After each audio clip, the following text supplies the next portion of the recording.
नमस्कार बच्चों, कैसे हो आप सब। आप सभी का स्वागत है कार्तिक बायोलॉजी क्लासेस के अंदर। तो बेटा आज हम लेके आए हैं क्लास 9th की जो बायोलॉजी का हमारा थर्ड चैप्टर चल रहा है, इम्प्रूवमेंट इन फूड रिसोर्सेज। उसके जो लास्ट के दो टॉपिक हैं हमारे, एक तो आपके सामने ही है फिश प्रोडक्शन का, और इसके बाद जो हमारा जो टॉपिक रहेगा लास्ट हमारा वो है बी प्रोडक्शन। ठीक है, बी कल्चर का, ठीक है, मधुमक्खी पालन का। तो यहाँ मछली पालन की बात करेंगे, फिर हम बात करेंगे आखिरी में मधुमक्खी पालन के बारे में। ठीक है, तो चलो चलो आइए स्टार्ट करते हैं बिना कोई देरी करते हुए। हमारा जो जो टॉपिक है आज का हमारा वो है पहला फिश प्रोडक्शन। ठीक है, तो मछली पालन के बारे में हम बात करेंगे बेटा। तो इन जनरल सेंस को हम कहते हैं पीसी कल्चर के नाम से भी जानते हैं। किसके नाम से जानते हैं बेटा? Pisciculture. ठीक है, the P C, sorry mistake होगी, PISCICULTURE,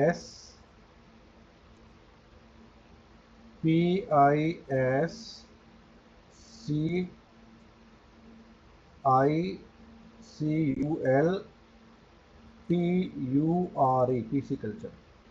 ठीक है, फिश प्रोडक्शन की बात करें, फिश फार्मिंग की बात करें, उसको हम पीसी कल्चर के नाम से भी जानते हैं। ठीक है, पीसी कल्चर है क्या बेसिकली? ठीक है, फिश फार्मिंग है क्या basically? The process of rearing and breeding of fishes scientifically by man in natural and artificial water bodies is called pisciculture। मछली का पालना और उसको उसकी ब्रीडिंग करवाना, ठीक है, साइंटिफिक तरीके से, वैज्ञानिक तरीके से उनका मछली का जो पालन करना है वही कहलाता है आपका फिश प्रोडक्शन और सिंपली फिश फार्मिंग और पीसी कल्चर। ठीक है, इसको पीसी कल्चर के नाम से भी जानते हैं। तो बात करें तो पीसी कल्चर क्यों जरूरी है हमारे लिए? ठीक है, सबसे सस्ता सोर्स है बेटा ये एनिमल प्रोटीन का फॉर आवर फूड। हमारे फूड के अंदर जो हम प्रोटीन लेते हैं, एनिमल्स के अंदर जो प्रोटीन्स हैं उनसे जो हम लेते हैं एनिमल से, सबसे सस्ता सोर्स है फिशेज। हालांकि हम सारे के सारे खाते नहीं हैं, फिर भी काफ़ी एक अच्छा सोर्स है प्रोटीन का, एनिमल प्रोटीन का, जो हमें फिशेज के द्वारा मिलता है और काफ़ी सस्ता है। ठीक है, फिश की बात करें, फिश का जो लिवर जो ऑयल होता है इसके काफ़ी रिच होता है in vitamin A and D. ठीक है, vitamin A and D is a rich source of, sorry, liver oil, fish liver oil is a rich source of vitamin A and D. ठीक है, विटामिन ए एंड डी का काफ़ी ज़्यादा rich source है, इसीलिए जो पीसी कल्चर है, जो फिश फार्मिंग है, ये काफ़ी इम्पोर्टेंट बन जाती है हमारे लिए। ठीक है, आपने सुना होगा लीवर कॉइड ऑयल। ठीक है, लीवर कॉइड ऑयल आपका क्या, मछली का तेल है, मछली के लीवर से जो तेल को एक्सट्रैक्ट करते हैं वही है बेटा। विटामिन ए और विटामिन डी से भरपूर होता है, ये हमारी हड्डियों को क्या काफ़ी मजबूत करने का काम करता है। ठीक है बेटा, इसके बाद हम बात करें कि इसके बाद आयोडीन का भी क्या रिच सोर्स है ये। ठीक है, आयोडीन का भी रिच सोर्स है। विटामिन ए और डी तो है ही है, इसके अलावा क्या ये आयोडीन का भी क्या एक रिच सोर्स होता है क्या बेटा, ये जो आपका फिश लिवर ऑयल है जो। ठीक है, प्रोटीन तो है ही है बेटा, सिर्फ प्रोटीन तो प्राप्त करते ही करते हैं। इसके अलावा जो फिश लिवर ऑयल है यानी कॉड लिवर ऑयल है, इसके अंदर भी क्या है, विटामिन ए और विटामिन डी और साथ में आयोडीन भरपूर मात्रा में हमें मिलता है, प्राप्त होता है। ठीक है, अगर हम बात करें फिशरीज की, टाइप्स ऑफ फिशरीज, कितने प्रकार की फिशरीज होती हैं? तो दो प्रकार की फिशरीज होती है, वो होती है fin fishery and shell fishery. ठीक है, वैसे तो आगे भी हम बात करेंगे इनके बारे में भी। तो फिन फिशरी की बात करें, फिन फिशरी में हम क्या करते हैं, ये इसके अंदर क्या हम इंक्लूड करते हैं, capturing, management and exploitation of cartilaginous and bony fishes. ठीक है भाई, फिन फिशरी का मतलब है कार्टिलेजिनस एंड बोने फिशेस का की रेयरिंग करना और उसकी ब्रीडिंग करवाना, उसे कहते हैं हम फिन फिशरी। दूसरी हमारी क्या है, शेल फिशरी की बात करें तो शेल फिशरी के अंदर हमारा आता है जो क्रस्टेशियन जैसे कि प्रॉन है, क्रैब्स है एंड मोलस्क जैसे कि ऑयस्टर है, मसल्स है, इनकी रेयरिंग करना और इनकी ब्रीडिंग करवाना और इनकी कैप्चरिंग करना, ये कहलाता है शेल फिशरी। ये क्या कहलाता है बेटा? Shell fishery. शेल का मतलब है ऐसे पानी में रहने वाले जीव जिनके बाहर की जो बॉडी का कवरिंग होती है काफी हार्ड होती है, शेल से कवर्ड होती है, वो कहलाती है शेल फिशरी। ठीक है। फिन फिशरी में टोटली फिशेस के बारे में बात होगी बेटा। ठीक है, टोटली मछलियों के बारे में बात होती है फिन फिशरी के अंदर। ठीक है, उसके अंदर जो कैप्चरिंग होगी, इसका जो मैनेजमेंट होगा, यानी रेयरिंग और ब्रीडिंग होगी, और उसका जो यूज होगा कौन सी फिशेस का होगा? Cartilaginous species and bony fishes का होगा। शेल फिशरी में थोड़ा अलग हो जाता है, इसमें मछली पालन नहीं होता है, मछलियों की कैप्चरिंग नहीं होती है।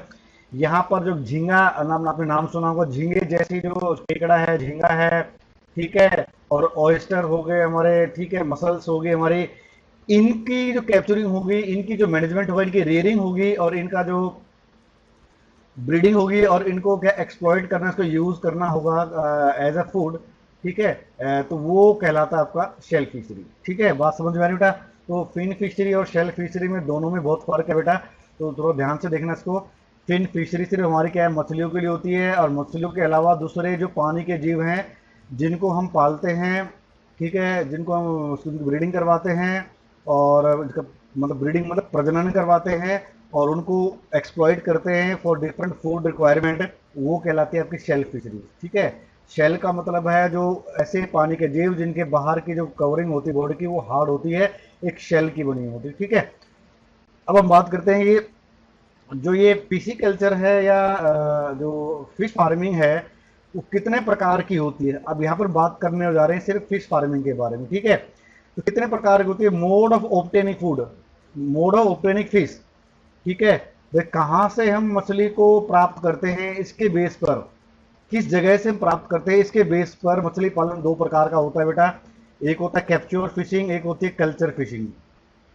ठीक है, कैप्चर फिशिंग में क्या होता है, डायरेक्टली मछलियों को हम क्या है पानी में से पकड़ते हैं, चाहे वो समुद्र हो, चाहे वो इनलैंड वाटर बॉडीज हो, चाहे वो समुद्र के अंदर से हो, चाहे वो inland water bodies. Inland water bodies का मतलब है कि हमारी जो अर्थ है, अर्थ के ऊपर जो पॉन्ड्स हैं, जो रिवर्स हैं, ठीक है, और जो झीलें हैं, उनके अंदर से जब मछलियों को पकड़ते हैं वो कहलाती है इनलैंड फिशरीज।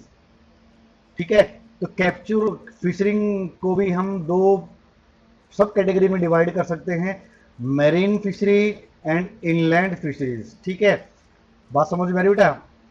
तो कैप्चर फिशिंग को भी हम दो टाइप्स में डिवाइड कर सकते हैं, दो सब ग्रुप में डिवाइड कर सकते हैं, marine fishery and inland fishery. तो मेरीन फिशरी में क्या होता है, मेरीन फिशरी के अंदर हम मछलियों को कैप्चर करते हैं समुद्र के अंदर से, वो कहलाती है मेरीन फिशरी आपकी। इनलैंड फिशरी का मतलब है कि जो कैप्चरिंग ऑफ फिशेस है, जो मछली के पकड़ने का जो काम है वो हम कहाँ से करेंगे, नदियों से करेंगे, नालों से करेंगे, जो आपके तालाब हैं इनसे करेंगे, जो झील हैं इनसे हम फिशेस को पकड़ेंगे, तो ये कहलाती है इनलैंड फिशरीज। दोनों में बात फर्क समझ में आ गया बेटा कि मेरीन फिशरी क्या होती है और इनलैंड फिशरी क्या होती है। सेकंड नंबर आएगा यहाँ पर कल्चर फिशिंग की बात करें तो इसमें हम क्या करते हैं, मछलियों को हम पालते हैं। ठीक है, मछलियों को हम पालते हैं, उसकी ब्रीडिंग करवाते हैं, फिर इसको हम क्या है पकड़ते हैं, पकड़ के इसको हार्वेस्ट करते हैं, इसको फिर बाजारों में बेच देते हैं, वो कहलाती कल्चर। कल्चर मतलब किसी को पैदा करना, उसको बनाना, ठीक है, उसको पालना, वो कहलाता है कल्चर फिशिंग। ठीक है, तो कल्चर फिशिंग में क्या होता है, कल्टीवेटिंग की जाती है, ठीक है, रेयरिंग की जाती है और हार्वेस्टिंग की जाती है किसकी, फिशेस की। कल्चर फिशरी को हम क्या करते हैं, also known as fish farming और पीसी कल्चर। ठीक है, इसको पीसी कल्चर भी कहते हैं।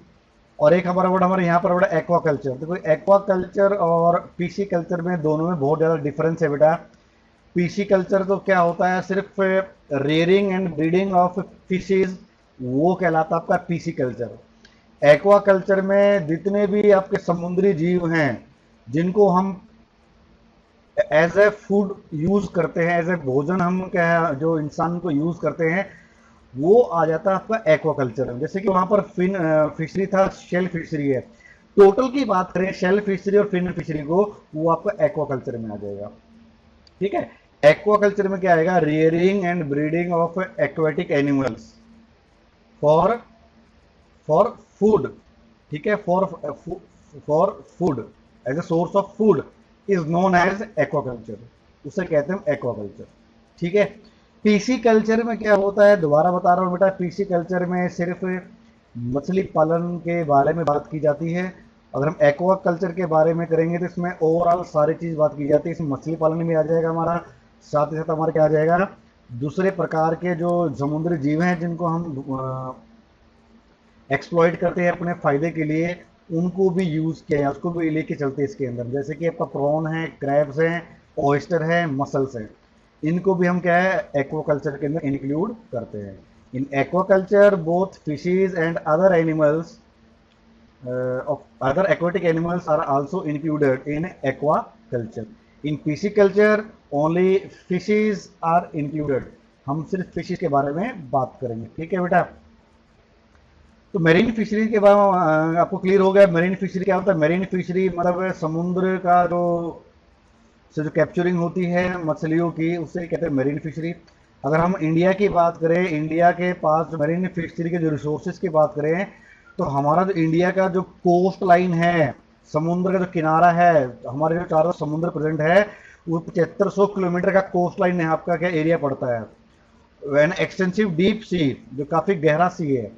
ठीक, काफ़ी ज़्यादा एरिया हमारे पास क्या है बेटा, मरीन फिशरीज के लिए अवेलेबल है। हमारा जो कोस्ट लाइन जो एरिया है हमारा 7500 किलोमीटर का है, और 7500 किलोमीटर 7500 किलोमीटर का जो कोस्ट लाइन एरिया है, और वो एरिया लगता है काफ़ी डीप सी वाला एरिया भी लगता है। तो हमारा जो काफ़ी डाइवर्स एरिया है, काफ़ी ज़्यादा बड़ा एरिया है, काफ़ी अच्छा भविष्य है हमारा इसके अंदर, मेरीन फिशरी के अंदर। ठीक है। जो मेन जो मेरीन फिशेज हैं उनके बारे में बात करें, कौन कौन सी बेटा, पॉम्फ्रेट है, मैकरेल है, ट्यूना है, सार्डाइंस है, बॉम्बे डक है, ईल है, सैल्मन एंड हिल्सा। ठीक है। तो these are the popular marine fish varieties. जो हमारे इंडिया के अंदर की बात करें, तो इंडिया के अंदर जो मेन वैरायटी है, जो पॉपुलर वैरायटी है, जो समुद्र से पकड़ी जाती है खाने के लिए, वो कौन कौन सी बेटा, पॉम्फ्रेट है, मैकरेल है, ट्यूना है, सार्डाइंस है, बॉम्बे डक है, ईल है, सालमोन एंड हिल्सा। ठीक है। तो ये नाम जरूर याद रखना, बड़ा इंपॉर्टेंट है बेटा, कौन कौन सी मेरीन फिशेज हैं। और मेनली मैं बात करूंगा बॉम्बे डक की, सैल्मोन की एंड हिल्सा की, और साथ ही साथ पॉम्फ्रेट की। ठीक है। ये चार फिशेज का जो नाम है काफी इंपॉर्टेंट है एग्जाम पॉइंट ऑफ व्यू से। क्लियर बेटा। These are the some example of marine fishes. अब हम बात करेंगे बेटा, मेरीन फिशेज जो होती हैं, जो समुद्र के अंदर जो मछली को पकड़ते हैं, उनको कौन कौन से तरीके हैं? दो तरीके बेटा ट्रेडिशनल मेथड होते हैं हमारे, एक होता है मॉडर्न मेथड। ठीक है। ट्रेडिशनल मेथड्स के बारे में बात करें, मछली के जाल होते हैं और गियर होते हैं, are used for operating fishing vessels. ठीक है। तो मेनली वहाँ पर क्या होता है, जालों को, मछली के पकड़ने का जाल होता है, इसको मेनली यूज़ किया जाता है तो किसके लिए, मछलियों को पकड़ने के लिए। क्लियर है। अब नेक्स्ट मॉडर्न मेथड की बात करें, इसके अंदर क्या है, echo sounder and satellite to locate fish shoals. तो साइंटिफिक थोड़ा तरीका हो गया हमारा ये मॉडर्न मेथड के अंदर। इको साउंडर के वो यूज, मतलब साउंड की मदद से और सैटेलाइट की मदद से हम क्या करेंगे, फिशेज का जो झुंड होता है पूरा पूरा, कहाँ पर हमें ज़्यादा फिशेज देखने को मिलेगी, तो वो हम आइडेंटिफाई करते हैं, और उसके बाद हम क्या है वहाँ पर क्या मछलियों को पकड़ते हैं। ठीक है। तो इसके अंदर हम क्या मेनली क्या फिन फिशेज हो गया, शेल फिशेज हो गया, and seaweed is called mariculture. ये थोड़ा अलग हमारी परिभाषा होगी हमारे यहाँ से बेटा। ठीक है। तो मॉडर्न मेथड के अंदर क्या पकड़ने का तरीका क्या है बेटा, तरीका वही रहेगा हमारा, जो जाल वगैरह तो पकड़े यूज करेंगे करेंगे। ठीक है। मगर इसमें हम टेक्निक्स को यूज करते हैं, जैसे कि साउंड को यूज करते हैं और सैटेलाइट का यूज करते हैं, ताकि हमें पता चल सके कि जो मछलियों की जो अवेलेबिलिटी है, मछलियों का झुंड है, हमें कहाँ पर मिलेगा। ठीक है। इसके बाद एक एक टर्म और आ रही हमारी, वो है मेरीकल्चर। मेरीकल्चर क्या होता है, मेरीकल्चर होता है culture of marine fin fishes, shell fishes and seaweeds is called mariculture. तो ये छोटी छोटी डेफिनेशन हैं, काफ़ी इंपॉर्टेंट डेफिनेशन, तो ध्यान रखना कि मेरीकल्चर क्या होता है, culture of marine fishes, shell fishes and seaweed is known as mariculture. ठीक है।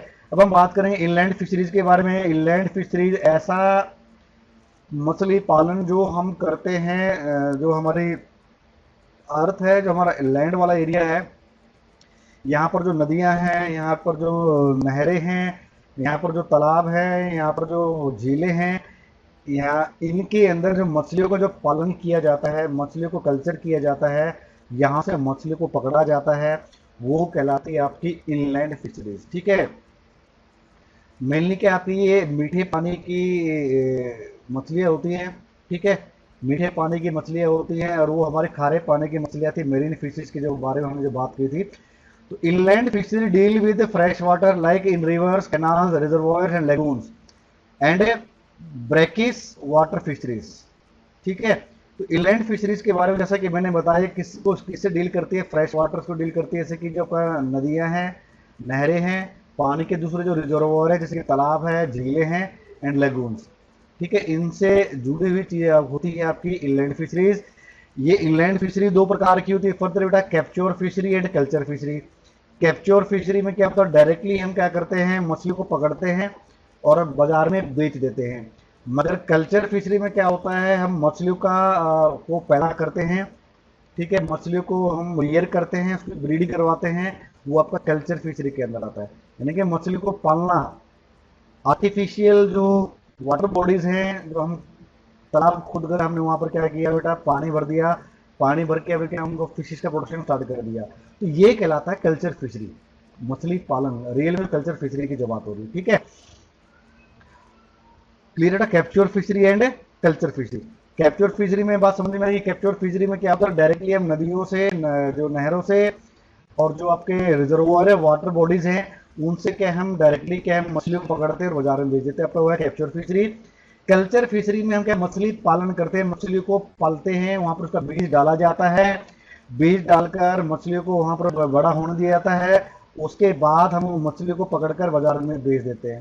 तो ये कहलाता है कल्चर फिशरी। ठीक है बेटा, अब हम बात करें थोड़ी एक इंपॉर्टेंट टर्म की बात करेंगे। नेक्स्ट हमारा एक और होता है हमारा composite fish culture. Composite fish culture क्या होता है हमारा, कंपोसाइट फिश कल्चर। ठीक है, जिसे हम पोली कल्चर के नाम से भी जानते हैं। किसके नाम जानते हैं बेटा, पोली कल्चर के नाम से भी जानते हैं। वहां पर क्या था बेटा, इनलैंड फिशरी में, मेरीन फिशरी में क्या होता है, हम डायरेक्टली मछली को पकड़ते हैं, बाजार में भेज देते हैं। ठीक है, कल्चर फिशरी में क्या था, हम मछली पालन करते हैं किसी वाटर बॉडी के अंदर। ठीक है, वहां पर हमें क्या देखने को मिलेगा कि वहां पर हमें क्या एक ही वैरायटी की आपको फिशेस हमें मिल सकती है, या फिर डिफरेंट वैरायटीज ऑफ फिशेस हमें देखने को मिल सकती है। मगर इन कंपोसाइट फिश कल्चर की जो बात कर रहे हैं हम, कंपोसाइट फिश कल्चर में होता क्या है बेसिकली, तो एक ही पानी, एक ही वाटर बॉडी के अंदर, एक ही तालाब के अंदर हम क्या है, एक ही समय पर हम दो या दो से ज्यादा फिशेस को हम क्या कर सकते हैं बेटा, ग्रो करवा सकते हैं, उनकी कल्चरिंग कर सकते हैं। उसे कहते हैं हम कंपोसाइट फिश फार्मिंग या कंपोसाइट फिश कल्चर कहते हैं। क्लियर है, यानी कि एक ही समय पर एक ही तालाब के अंदर दो या दो से ज्यादा विभिन्न प्रकार की जो प्रजातियां हैं फिशेस की, उनको हम ग्रो करवा सकते हैं। ये इसका सबसे बड़ा फायदा ये है कि हमारा जो कमाई का जो साधन है वो बढ़ जाएगा हमारा। ठीक है, यानी कि हमारा जो प्रोडक्शन बढ़ेगा तो सीधी सी बात है हमारे पास पैसा भी अच्छा आएगा। ठीक है, तो ये बहुत बड़ा बेनिफिट है किसका, कंपोसाइट फिश कल्चर का। क्लियर है, अगर इनलैंड फिशरीज की बात करें या मेरीन फिशरीज की बात करें तो कई बार हमें क्या है, हमें क्या मछलियां नहीं मिलती है। वर्क कंपोसाइट फिश कल्चर में क्या होता है, हम मछली खुद ही पालते हैं, और एक ही तालाब में काफ़ी सारी प्रजातियां हम पालते हैं फिशेस की। और वो पालते किस बेस पर है बेटा, कि वो उनका जो रहने का जो स्थान है पानी की तरफ कहाँ पर है। कई प्रकार की मछलियां होती हैं, ऐसी मछलियां होती है पानी के ऊपर जो रहती हैं, और एक कुछ मछलियां होती है बिल्कुल बॉटम में, पानी जो तालाब के बॉटम में आप जो रहती हैं, और कुछ मछलियों की प्रजाति ऐसी होती है जो तालाब उसके बीच वाले हिस्से में क्या हो रहती है। तो रहने का जो स्थान है पानी के अंदर मछली का वो अलग अलग होता है, उसके हिसाब से हम क्या करते हैं, हम फिशेस को यूज करते हैं कंपोसाइट फिश कल्चर के अंदर। ठीक है, अब इसमें बहुत local and important fish species are use in such system. इसमें लोकल स्पीसीज को भी यूज करते हैं, और जो इंपोर्टेड फिशेज है जो बाहर से हम जो इंपोर्टेंट दूसरे देशों से जो मछली को लेके आते हैं उनको भी इसके अंदर क्या हम पाल सकते हैं। ठीक है, ऐसे सिस्टम के अंदर 5 या 6 मछलियों की प्रजातियों को हम एक सिंगल फिश पॉन्ड में क्या करते हैं बेटा, को कल्चर कर सकते हैं, हम ग्रो करवा सकते हैं। ठीक है, These species are selected so that they do not compete for food among them having different types of food habits. एक तो मैंने आपको बता दिया कि बेटा इनका जो रहने का स्थान है सबका क्या अलग अलग होता है। कोई ऐसी कुछ मछली ऐसी होती हैं जो ऊपर पानी के ऊपर रहना पसंद करती हैं, कुछ पानी के बिल्कुल बीच वाले लेवल पे रहना पसंद करती हैं, कुछ क्या बिल्कुल बॉटम में रहना पसंद करती है। कुछ मछलियाँ ऐसी होती हैं, इनमें से जो इन्हीं तीनों की बात करें, तीन आपकी होगी, surface feeder, middle feeder and bottom feeder, तीन फीडर होगी। ठीक है, इन तीनों प्रकार की मछलियों की प्रजातियां हैं। इन तीनों प्रकार के मछलियों का जो खाने की जो रिक्वायरमेंट है वो भी क्या होती है बेटा, अलग अलग होती है। वो भी क्या होती है बेटा, अलग अलग होती है। बात समझ में आ रही है? मानो भाई ये मैं सिर्फ बना के दिखा थोड़ी, ये आपका तालाब है, इस तालाब के अंदर क्या है भाई, ये अपने मछली पालन करना है। ठीक है, पानी है इसके अंदर, उसको मैं तीन जोन के अंदर बांट देता हूँ बेटा। एक जोन आपकी ये होगी और एक जोन आपकी बीच वाली होगी। ठीक है, तो ये आपकी पहली जोन है, ये आपकी दूसरी जोन है, ये आपकी क्या है, तीसरी जोन है। बिल्कुल बॉटम में बिल्कुल गहराई में तलहटी जो होती है तालाब की, उसकी बात हो रही है। तो कुछ मछलियां ऐसी होती हैं जोन वन में, यानी कि बिल्कुल ऊपर रहना पसंद करती हैं। कुछ मछलियां होती हैं जो बीच वाले जो सेक्शन होता है तालाब का, जो मिडल जोन होती है, यहाँ पर रहना पसंद करती हैं। और कुछ मछलियां ऐसी होती है बिल्कुल क्या है, तालाब के बिल्कुल तलहटी में और रहती, जिंदा रहती हैं, वहाँ उनको पसंद, वहाँ पर उनको रहना पसंद है। तो ऐसी तीन प्रकार की मछलियों को हम पाल सकते हैं एक ही तालाब के अंदर। रहने का स्थान भी इनका अलग अलग हो गया। ठीक है, और इनकी जो भोजन की जो रिक्वायरमेंट है, जो खाने की जो रिक्वायरमेंट है, वो भी क्या होती है, अलग अलग होती है। जिसके कारण ये एक दूसरे के साथ कंपटीशन नहीं करती हैं, एक दूसरे के बीच में टांग नहीं अड़ाती हैं। भाई तो वहां क्यों रह रही है, तो ये क्यों खा रही है, मेरा खाना है, लड़ाई नहीं करती इससे। तो तीनों प्रकार की मछलियों का भोजन की रिक्वायरमेंट अलग है, रहने का स्थान अलग है। तो एक ही तालाब के अंदर हम क्या है, काफी सारी जो प्रजातियां हैं फिशिस की, उनको हम क्या है, ग्रो करवा सकती है। ठीक है, फॉर एग्जाम्पल कैटला, हम कैटला की बात करें, कैटला जो क्या सरफेस फीडर है, पानी के ऊपर वाले सरफेस पे रहना पसंद करती हैं। रोहू मिडल जोन में रहना पसंद करती है। और इसके बाद हम बात करें मृगल एंड कॉमन कार्प। ठीक है, ये दो मछली ऐसी हैं जो बिल्कुल बॉटम पे रहती हैं। ठीक है, and grass carp feed on aquatic weeds. ठीक है, जो पानी के अंदर जो घास उग जाती है उसको खाना पसंद करती हैं ग्रास कार्प्स। ठीक है, ग्रास कार्प। तीन प्रकार की मछलियां समझ में आ गई बेटा। कैटला जो होती है बिल्कुल ऊपर रहती है, और जो रोहू होती है बिल्कुल बीच में रहती है तालाब के। और इसके अलावा मृगल है और कॉमन कार्प है, बिल्कुल बॉटम में तालाब की तलहटी में रहना पसंद करती हैं। तो तीनों का रहने का स्थान क्या है, बिल्कुल अलग अलग होता है। ठीक है, कैटला की बात करें, जो कैटला जो मछली होती है, इसको जो मच्छर होता है, मच्छर का जो लार्वा होता है वो खाना बहुत ज्यादा पसंद है इसको। इसका फेवरेट फूड क्या है बेटा, कैटला का larva of the mosquito. Mosquito मच्छर का जो लार्वा होता है, तो मच्छर के अपने अंडे पानी में देते हैं। ठीक है, पानी में जो अंडे देते हैं वहां से लार्वा निकलता है, उन अंडों से लार्वा बाहर आता है, वो लार्वा हमारा पानी में रहता है, तो उसको खाना पसंद करती है कैटला। कैटला ठीक है बेटा, कैटला का फेवरेट फूड क्या हो गया, लार्वा ऑफ द मॉस्किटो। तो इसीलिए क्या है, कहा जाता है कि जो कैटला जो प्रजाति है मछलियों की, इनको जो नियर बाई वाटर बॉडी है हमारे गांव के आसपास, वहां पर क्या हमें को ग्रो करवाना चाहिए। क्यों करवाना चाहिए, क्योंकि ये जो मच्छरों को खत्म करने का काम करती हैं ये। क्योंकि लार्वा को खा जाती है तो मच्छर पनपते नहीं वहां पर, इसलिए मच्छरों द्वारा फैला जो बीमारियां फैलती है, जैसे कि मलेरिया है, डेंगू है। ठीक है, इनसे बचा जा सकता है। मच्छर ही नहीं रहेंगे तो क्या है आपका, ये बीमारियां भी नहीं रहेंगी। क्लियर है बेटा, यहाँ तक बेटा ये तो अब क्या फ्रेश वाटर की एग्जाम्पल भी हो गई, कैटला हो गया, मृगल हो गया, कॉमन कार्प हो गया। These are the example of fresh water fishes. Clear है बेटा, इसके अलावा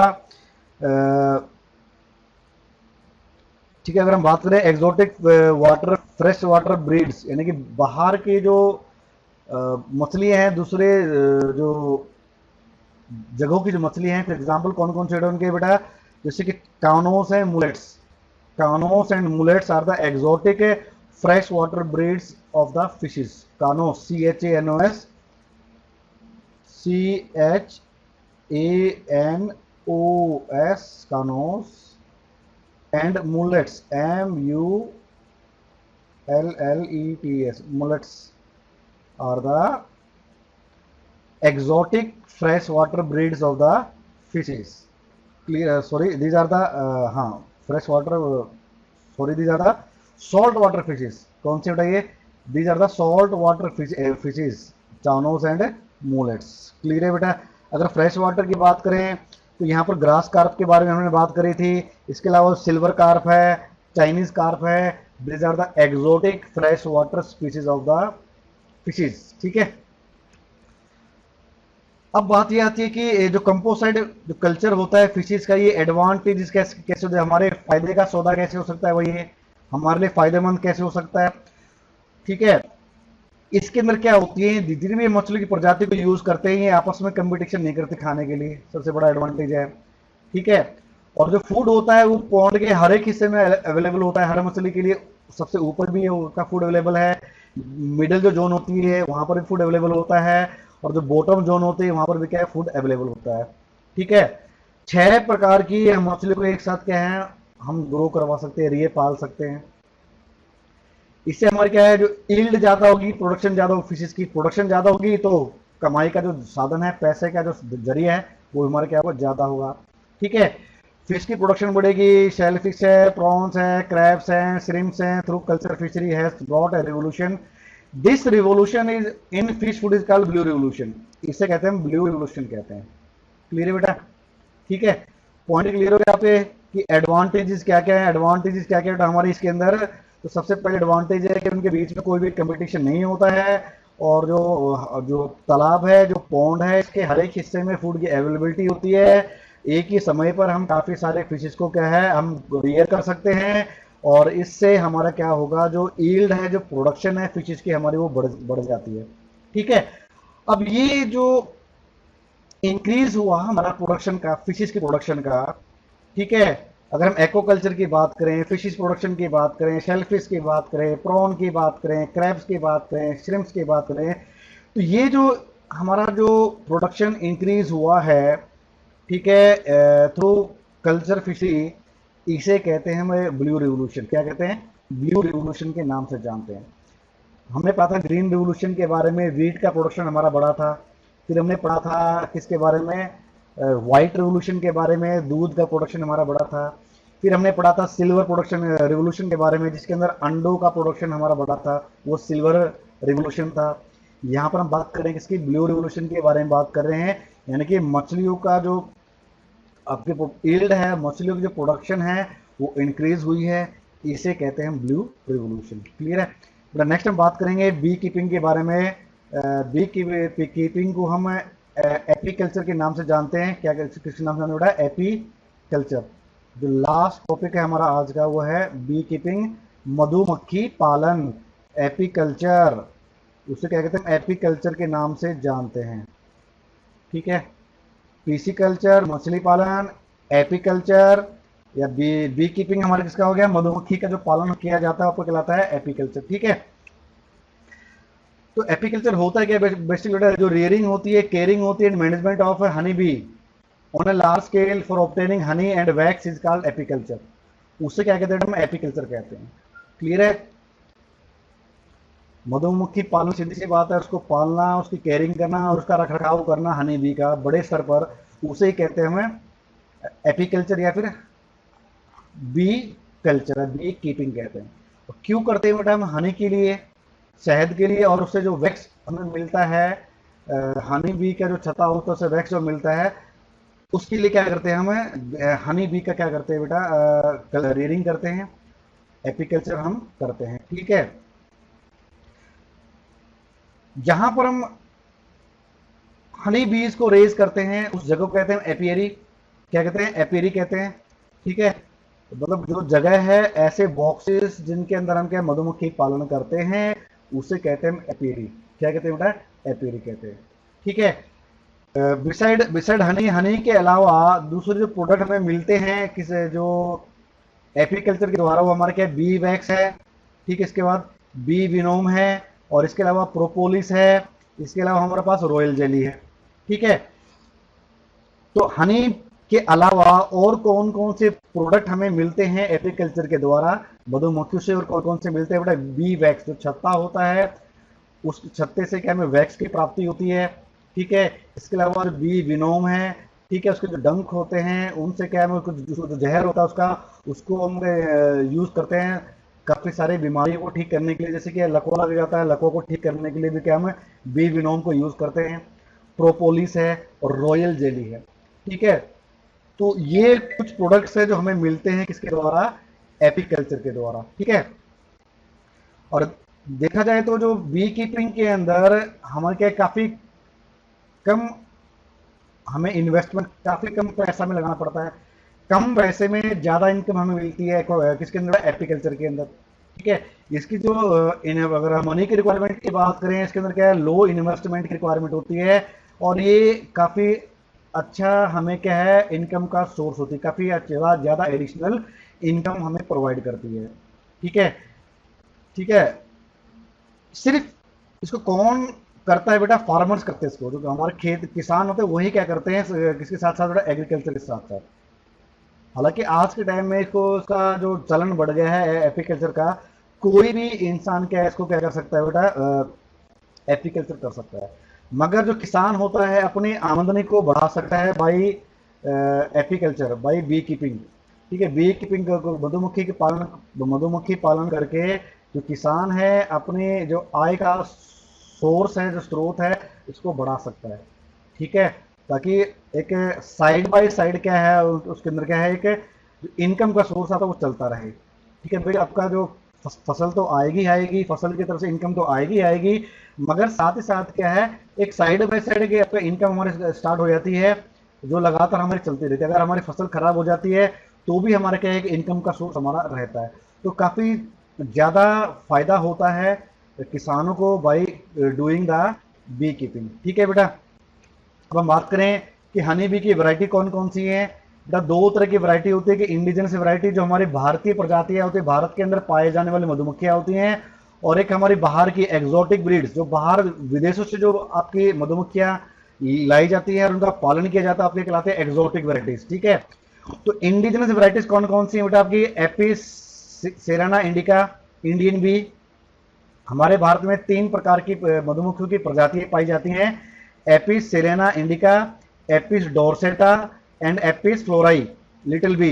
जो हमारे आसपास में एक छोटी सी मधुमक्खी घूमती हुई नजर आती है हमारे आसपास, देखा होगा कभी, जो छत्ते लगे होते हैं झाड़ियों के अंदर है। ठीक है, जो एक छत्ता लग जाता है, आपके जो जो पेड़ है उनको छोटी छोटी मधुमक्खी छत्ता बनाती हैं, वो आपकी कौन सी है, लिटिल बी होती है वो, जिसे हम एपिस फ्लोराई के नाम से जानते हैं।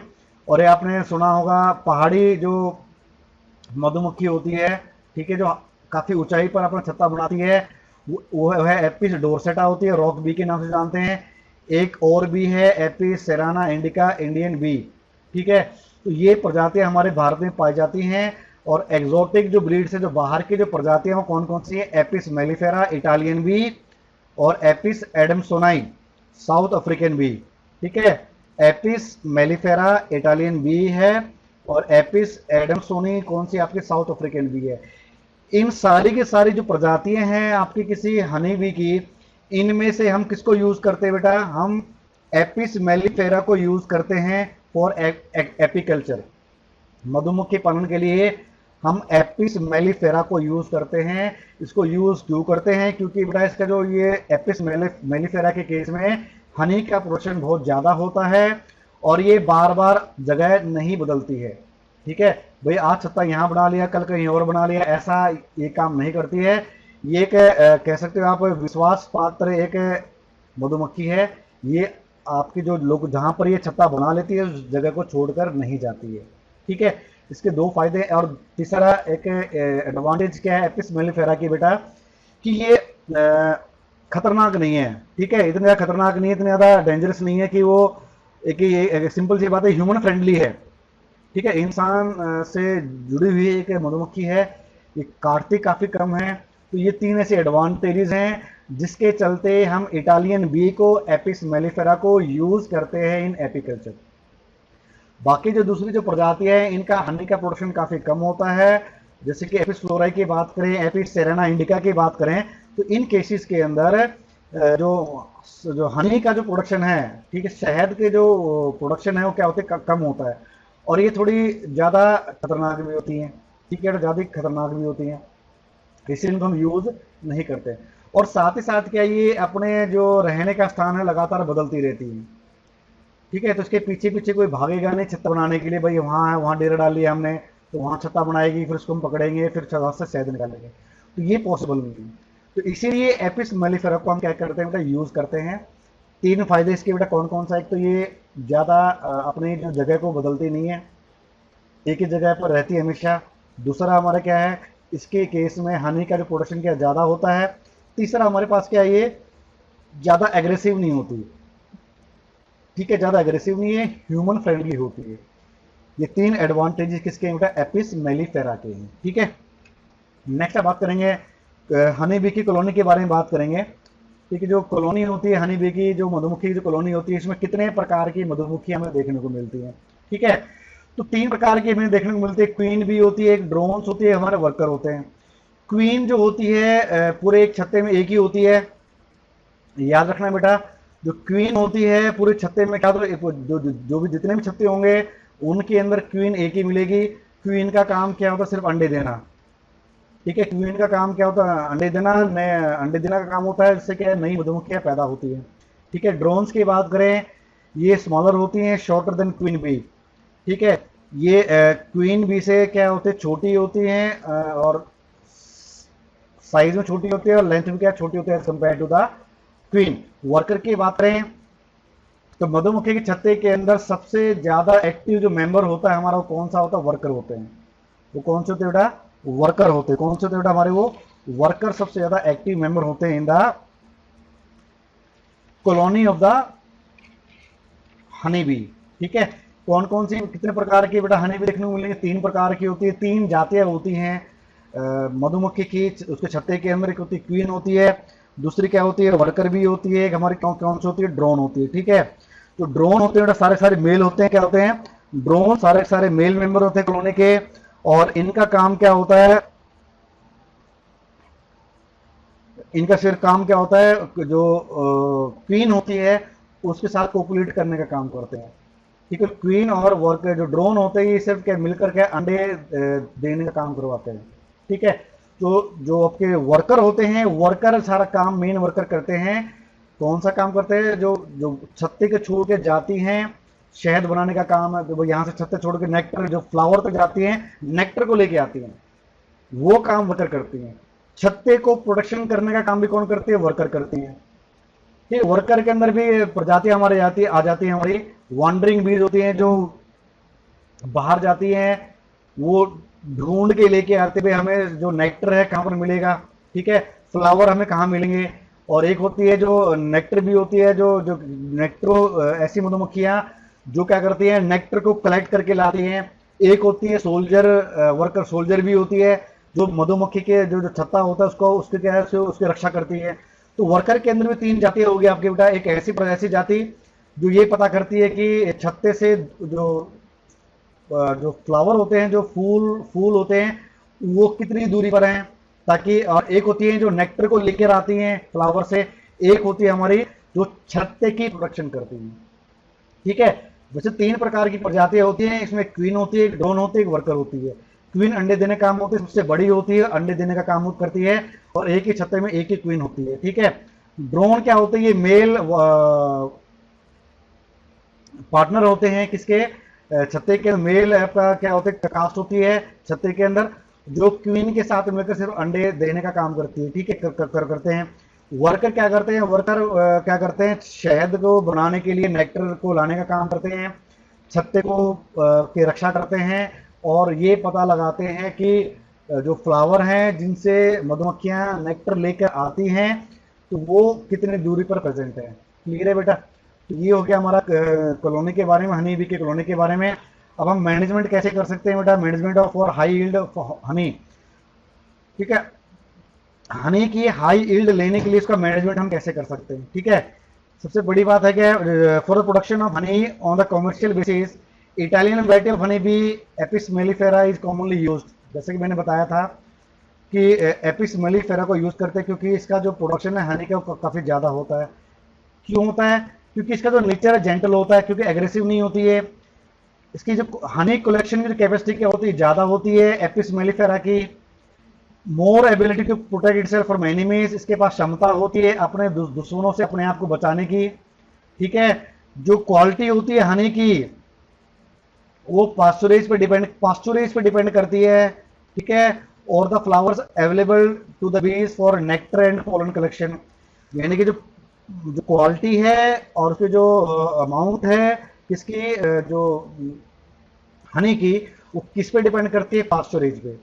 अब पास्चुरेज क्या होता है, ये क्वेश्चन पूछा जाता है। पास्चुरेज इज द एरिया, ठीक है, ऐसा एरिया जहां से क्या है फ्लावर्स की, जहां पर क्या हमें देखने को मिलते हैं।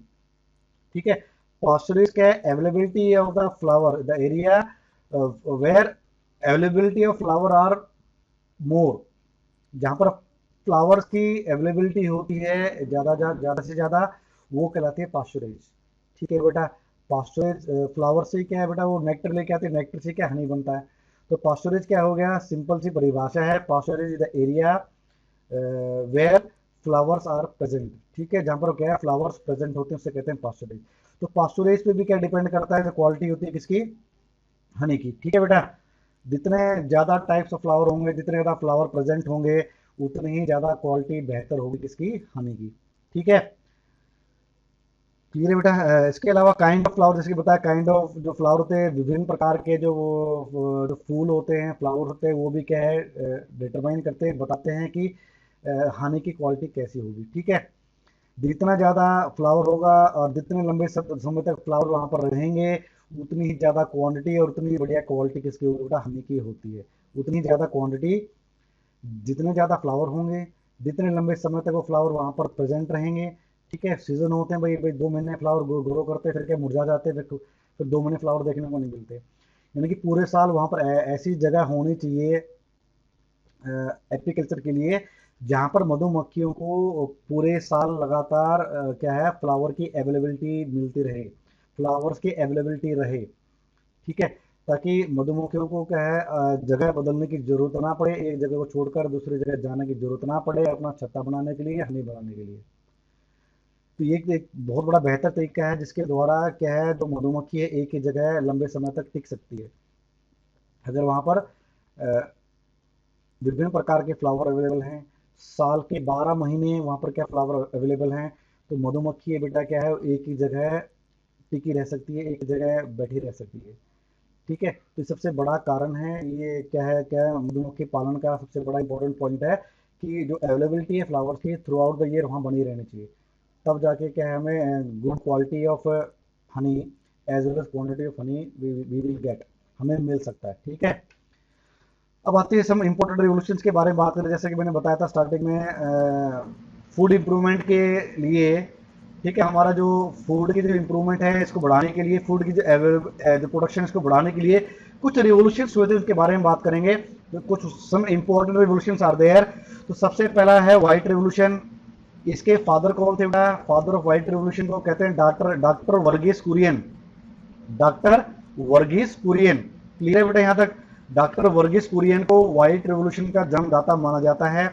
ग्रीन रिवोल्यूशन की बात करें, ग्रीन रिवोल्यूशन अगर वर्ल्ड की बात करते हैं, वर्ल्ड के अंदर डॉक्टर नॉर्मन बोरलग, ठीक है, वर्ल्ड अगर father of green revolution in the world, of the world, पूरे विश्व के ग्रीन रिवोल्यूशन के जो फादर हैं वो कौन कहलाते हैं? Doctor Norman Borlaug. अगर हम इंडिया की बात करें, इंडिया के अंदर हमारे स्वामीनाथन है। ठीक है। Swaminathan is the father of green revolution in India. India के अंदर ग्रीन रिवोल्यूशन के लिए जो रिस्पॉन्सिबल पर्सन कौन है बेटा? स्वामीनाथन है। और वर्ल्ड के अंदर क्या है? Doctor Norman Borlaug. अगर हम बात करें ब्लू रिवोल्यूशन की, doctor Hiralal Chaudhary and doctor Arun Krishnan. ठीक है। फादर ऑफ ब्लू रिवोल्यूशन कौन है? फादर ऑफ ब्लू रिवोल्यूशन के नाम से किसे जाना जाता है बेटा? Doctor Hiralal Chaudhary and doctor Arun Krishnan. ठीक है। ब्लू रिवोल्यूशन किससे रिलेटेड है? फिशेस की प्रोडक्शन से रिलेटेड होता है ब्लू रिवोल्यूशन। ठीक है बेटा। नेक्स्ट हमारे पास क्या है? Silver revolution. इसको माना जाता है इंदिरा गांधी को, माना हमारे जो प्राइम मिनिस्टर थी इंदिरा गांधी जी, इनको माना जाता है father of silver revolution. Silver revolution किसके लिए था बेटा हमारा, कोई बता सकता है? सिल्वर रिवॉल्यूशन था एग्स की प्रोडक्शन को लेकर। It is related to the production of eggs, increase in the production of eggs. ठीक है, नेक्स्ट हमारे पास क्या है? ब्राउन रिवॉल्यूशन की बात करें तो ब्राउन रिवॉल्यूशन की बात करें, ब्राउन रिवॉल्यूशन के जो फादर हैं वो कौन कहलाते हैं? डॉक्टर हीरालाल चौधरी। ठीक है, doctor Hiralal Chaudhary is known as father of brown revolution in India. ठीक है, father of brown revolution in India. जो ब्राउन रिवॉल्यूशन है ये किससे रिलेटेड है बेटा? ये ऑर्गेनिक फार्मिंग से रिलेटेड टर्म है ब्राउन रिवॉल्यूशन। तो इनको दिमाग में बिठा लेना, काफी इंपॉर्टेंट रिवॉल्यूशंस हैं, इनका पूछा जाता है एग्जाम के अंदर। ठीक है, बाद में ये मत कहना कि बेटा सर आपने हमें बताया नहीं था, तो आपको दोबारा बता रहा हूँ। व्हाइट रिवॉल्यूशन जुड़ा हुआ है दूध के उत्पादन से, और इसके फादर कौन है? Doctor Verghese Kurien. Green revolution जुड़ा हुआ है गेहूं के उत्पादन से, गेहूं का उत्पादन जो बढ़ा था उसके उत्पादन से जुड़ी हुई टर्म है ग्रीन रिवॉल्यूशन। इसके जो जन्मदाता अगर विश्व में कहें तो विश्व में है डॉक्टर नॉर्मन बोरलॉग, और इंडिया की बात करें तो स्वामीनाथन है। ठीक है, ब्लू जो रिवॉल्यूशन है ये मछलियों के उत्पादन से जुड़ा हुआ है। ये जो टर्म है ये मछलियों के उत्पादन से जुड़ी हुई है। इसके जो फादर हैं, इसके जो जन्मदाता हैं वो कौन है? Doctor Hiralal Chaudhary and doctor Arun Krishnan है। सिल्वर रिवॉल्यूशन के बारे में बात करें तो इसका जो जुड़ा हुआ है एग और चिक्स की प्रोडक्शन को लेकर, और इसके जो जन्मदाता किससे माना जाता है? डॉक्टर इंदिरा गांधी जी को। ठीक है, ब्राउन जो रिवॉल्यूशन है, जो ब्राउन जो रिवॉल्यूशन है ये जुड़ी हुई है टर्म किसके साथ है? ऑर्गेनिक फार्मिंग के साथ, और इसके जो जन्मदाता है उसे किसे माना जाता है? डॉक्टर हीरालाल चौधरी। ठीक है बेटा, तो आज के लिए बस इतना ही। कमिंग लेक्चर में बात करेंगे हमारे नेक्स्ट चैप्टर के बारे में, जो होगा हमारा बायोडाइवर्सिटी इन लिविंग वर्ल्ड। ठीक है, लिविंग वर्ल्ड में बायोडाइवर्सिटी के बारे में बात करेंगे, जो कमिंग जो लेक्चर होंगे। तो जो आज हमारा ये इस टॉपिक के साथ, एग्रीकल्चर के साथ जो हमारा चैप्टर है इंप्रूवमेंट इन फूड रिसोर्सेज हमारा खत्म होता है। आगे हम बात करेंगे एनसीईआरटी के सॉल्यूशन क्वेश्चंस की बात करेंगे, उनको सॉल्व करने की कोशिश करेंगे, और उसके आने वाले लेक्चर्स के अंदर हम बात करेंगे इसके बारे में बेटा, जो जो फोर्थ चैप्टर हमारा होगा वो होगा बायोडाइवर्सिटी इन लिविंग ऑर्गेनिज्म। तो तब तक बने रहिए मेरे साथ कार्तिक बायोलॉजी क्लासेस के साथ, और साथ ही साथ वीडियोस को लाइक करना, सब्सक्राइब करना और शेयर करना ना भूलें। चैनल को सब्सक्राइब कीजिएगा, इसको शेयर कीजिएगा अपने दोस्तों के साथ, ताकि जो नॉलेज है ये भी क्या हमारी बढ़ती चली जाए, सबके साथ शेयर होती चली जाए। तो तब तक के लिए धन्यवाद, आपका दिन शुभ हो।